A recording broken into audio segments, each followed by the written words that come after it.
আসসালামু আলাইকুম ওয়া রাহমাতুল্লাহ। সুপ্রিয় আলোর পথের দর্শক মণ্ডলী, আশা করি মহান আল্লাহ রাব্বুল আলামিনের অশেষ মেহেরবানি ও দয়ায় আপনারা সবাই ভালো আছেন। প্রিয় দর্শক, আজকে আমরা আলোচনা করব তাদের নিয়ে যারা অনেক সৌভাগ্যবান, যারা বিনা হিসাবে জান্নাতি হবে, অর্থাৎ তাদের কোনো হিসাব গণনাই করা হবে না। আল্লাহ তাআলা বলেন তিনি বিচার দিনের মালিক, অর্থাৎ সূরা ফাতিহার সেই আয়াতটি, মালিক ইয়াউমিদ্দিন। সুতরাং যে দুনিয়াতে ভালো কাজ করেছে সে উত্তম প্রতিদান পাবে, আর যারা দুনিয়াতে আল্লাহর নাফরমানি করেছে তাকেও তার প্রতিদান দেয়া হবে। আমল অনুযায়ী মানুষের হিসাব বিভিন্ন রকম হবে। কেউ কেউ বিনা হিসাবে জান্নাতে প্রবেশ করবে, কারো কারো হিসাব সহজ করা হবে, আর কারোর হিসাব হবে অনেক কঠিন। যারা বিনা হিসাবে জান্নাতে চলে যাবে তাদের সংখ্যা ৭০,০০০। এরা হবে উম্মতের শ্রেষ্ঠাংশ, যারা ঈমান, তাকওয়া, ধৈর্যতে ও জিহাদে অগ্রগামী ছিল। রাসূলুল্লাহ সাল্লাল্লাহু আলাইহি ওয়াসাল্লাম বলেছেন, আমার সামনে সকল উম্মতদেরকে উপস্থাপন করা হলে সেখানে আমার উম্মতকে দেখলাম, তাদের আধিক্য এবং মর্যাদা আমাকে মুগ্ধ করল। সংখ্যাধিক্যের কারণে তারা সকলেই উঁচু স্থান এবং পাহাড়ে ভরে উঠল। আল্লাহ বললেন, তুমি সন্তুষ্ট হয়েছ ও মুহাম্মদ? মুহাম্মদ সাল্লাল্লাহু আলাইহি ওয়াসাল্লাম উত্তর দিলেন, হে আমার রব, আমি খুশি।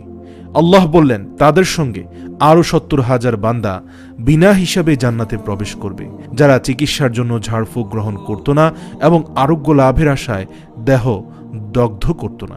এ কথা শুনে উকশা রাদিয়াল্লাহু বললেন, হে আল্লাহর রাসূল, দোয়া করুন আমি যেন ওই ৭০,০০০ বান্দার মধ্যে অন্তর্ভুক্ত হই। নবীজি সাল্লাল্লাহু আলাইহি সাল্লাম দোয়া করলেন, হে আল্লাহ, তাকে তাদের মধ্যে অন্তর্ভুক্ত করুন। তারপর আরেকজন বলল, আমার জন্য দোয়া করুন আমিও যেন তাদের মধ্যে অন্তর্ভুক্ত হই। তখন রাসূল সাল্লাল্লাহু আলাইহি সাল্লাম বললেন, উকশা তোমার আগে বলে ফেলেছে। বুখারী ৫৩৭৮ নম্বর হাদিস। মোট কথা, এই ৭০,০০০ লোক বিনা হিসাবে জান্নাতে প্রবেশ করবে। তাদের কোনো হিসাব হবে না, অন্যদের মতো তাদের আমল সম্পর্কে জিজ্ঞাসা করা হবে না। হে আল্লাহ, আপনি আমাদেরকেও সে দলের অন্তর্ভুক্ত করুন। যাদের আল্লাহ হিসাব নিবেন ঠিকই তারা আটকে যাবে, তবে কোনো রকম পর্যবেক্ষণ ছাড়াই অত্যন্ত সহজ হিসাবে যাদেরকে ছেড়ে দিবেন তারাই সৌভাগ্যবান। আল্লাহ তাদের ক্ষমা করে দিবেন। নবী করিম সাল্লাল্লাহু আলাইহি ওয়াসাল্লাম বলেন, নিশ্চয়ই আল্লাহ মুমিনদের নিকটবর্তী হয়ে তাকে রহমতের ডানা দিয়ে ঢেকে দেন এবং বলবেন, তোমার কি অমুক অমুক গুনার কথা মনে আছে হে আমার বান্দা?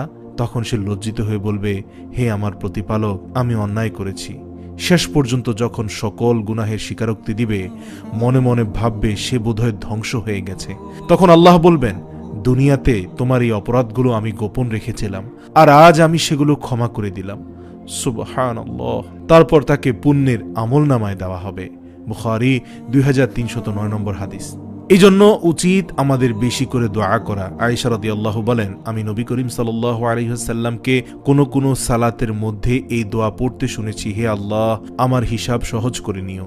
সালাত থেকে ফেরার পর জিজ্ঞেস করলাম, হে আল্লাহর নবী, সহজ হিসাব কি? উত্তরে বললেন, আমলনামার দিকে তাকিয়ে ছেড়ে দেয়া। মুসনাদে আহমদ ২৪,২১৫ নম্বর হাদিস। কারো কারো হিসাব অত্যন্ত কঠিন করা হবে, অপরাধের কারণে লাঞ্ছিত করা হবে, সকল কাজ সম্পর্কে জিজ্ঞাসা করা হবে। কেন তুমি সালাতে অবহেলা করতে? কিভাবে যাকাত আদায় করতে? পিতামাতার অবাধ্য হয়েছিলে কেন? বান্দার হক নষ্ট করেছিলে কেন?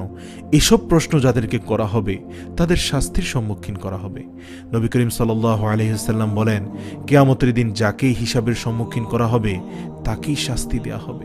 এই কথা শুনে আয়েশা রাদিয়াল্লাহু বললেন, ও আল্লাহর রাসূল, আল্লাহ কি বলেননি যাকে তার আমলনামা ডান হাতে দেয়া হবে তার হিসাব নিকাশ সহজ হয়ে যাবে? উত্তরে নবীজি বললেন, ডান হাতে আমল দেওয়ার বিষয়টি তো কেবল হিসাব প্রকাশ করার একটি মাধ্যম, কিন্তু যার কৃতকর্ম গণনা করা হবে তাকে তো তার কৃতকর্মের দাড়িপাল্লার উঁচু নিচু অবস্থান অনুযায়ী শাস্তি দেয়া হবে। বুখারী ১০৩ নম্বর হাদিস। অতিরিক্ত গুনাহ করা, বড়ত্ব মহত্ব দেখানো, গুনাহের কিছু স্থায়ী অভ্যেস, নিয়তে গরমিল, এই সকল কারণে অনেকেরই হিসাব দীর্ঘ ও কঠিন করা হবে।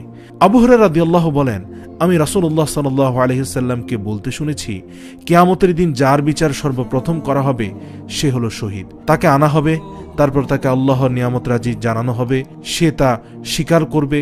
আল্লাহ বলবেন, এত সব নিয়ামত করে তুমি কি আমল করেছ? সে বলবে, আমি আপনার জন্য যুদ্ধ করে শহীদ হয়েছি। আল্লাহ বলবেন, তুমি মিথ্যা বলেছ, বরং তুমি যুদ্ধ করতে যেন তোমাকে সাহসী বীর বলা হয়, আর সেটা দুনিয়াতেই তোমাকে বলা হয়ে গেছে। তারপর তার ব্যাপারে নির্দেশ দেওয়া হবে, তাকে তার চেহারার উপর ভর করে টেনে হিচড়ে জাহান্নামে নিক্ষেপ করা হবে। তারপর আরও এক ব্যক্তিকে যে ইলম শিখিয়েছে, শিক্ষা দিয়েছে ও কোরআন তেলাওয়াত করেছে তাকে আনা হবে। তারপর তাকে আল্লাহর নিয়ামত রাজি জানানো হবে, সে তা স্বীকার করবে। আল্লাহ বলবেন, এত সব নিয়ামত পেয়ে তুমি কি আমল করেছো? সে বলবে, আমি শিখেছি, শিক্ষা দিয়েছি ও আপনার জন্য কোরআন তেলাওয়াত করেছি।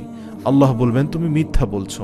তুমি এজন্য শিখেছো যেন তোমাকে আলিম বলা হয়, কোরআন পড়েছো যেন তোমাকে কারি বলা হয়, আর দুনিয়াতে তোমাকে সেটা বলা হয়ে গেছে।